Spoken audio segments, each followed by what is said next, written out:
नमस्कार। टुडे हिमाचल में आपका बहुत बहुत स्वागत है। मैं हूं आपके साथ भावना रेनॉल्ड और चलिए देखते हैं शाम की बड़ी खबरों को फटाफट।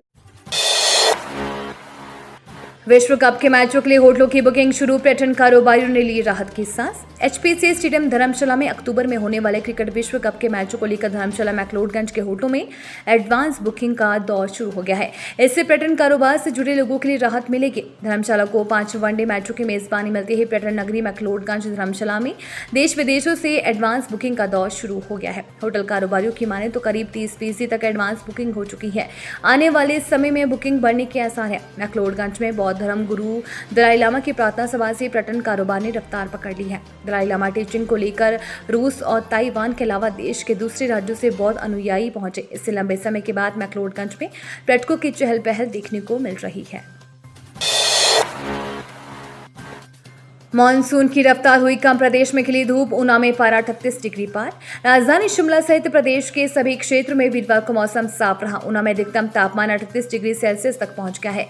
जुलाई और अगस्त में भारी बारिश के बाद अब सितंबर में मानसून की रफ्तार कम हो गई है। मौसम विज्ञान केंद्र शिमला ने 13 सितंबर तक प्रदेश में मौसम साफ बना रहने का पूर्वानुमान जताया है। 1 से 7 सितंबर तक प्रदेश में सामान्य से 68% कम बारिश रिकॉर्ड हुई है।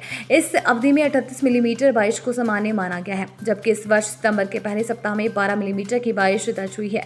प्रदेश के सभी जिलों में इस दौरान सामान्य से कम बादल बरसे हैं। ईना में सेब का कारोबार गिरा, टमाटर से 3 करोड़ की बढ़ोतरी। प्रदेश में भारी बारिश के बीच टमाटर और सेब के उत्पादन में भी 50% गिरावट आई है। वहीं इससे मंडी के कारोबार में भी कमी दर्ज की गई है। इसका असर ऑनलाइन मंडी में सेब कारोबार पर भी पड़ा है और ये 9 करोड़ कम हुआ है।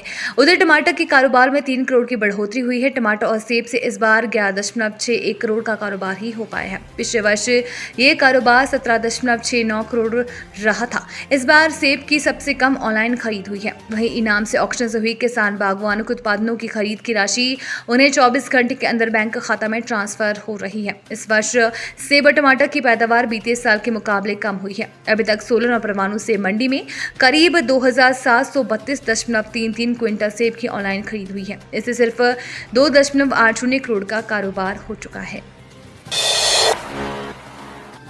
निजी संस्थानों ने किए फर्जी दावे, शिक्षा महकमे के अधिकारी करते रहे सत्यापित। हिमाचल प्रदेश के बहुचर्चित 250 करोड़ के छात्रवृत्ति घोटाले में निजी शिक्षण संस्थान फर्जी दावे करते रहे। शिक्षा विभाग के अधिकारी ने दावों को सत्यापित किया। सीबीआई की जांच में इसका खुलासा हुआ है। ईडी की ओर से गिरफ्तार 4 आरोपियों में से अलग अलग पूछताछ के दौरान ये खुलासा हुआ है। मामले में हर स्तर पर अनियमितताएं बरती गई हैं। आरोप है कि निजी शिक्षण संस्थान और शिक्षा विभाग के अधिकारियों की मिलीभगत से छात्रवृत्ति का बजट जारी हुआ है। इन आरोपों के खिलाफ धन शोधन निवारण अधिनियम 2002 के प्रावधानों की कार्यवाही अमल में लाई जा रही है। आरोपियों की संपत्ति, बैंक खाते से लेन देन, कैसे छात्रवृत्ति को इधर से उधर किया गया, इसे लेकर प्रवर्तन निदेशालय बारीकी से जांच कर रहा है।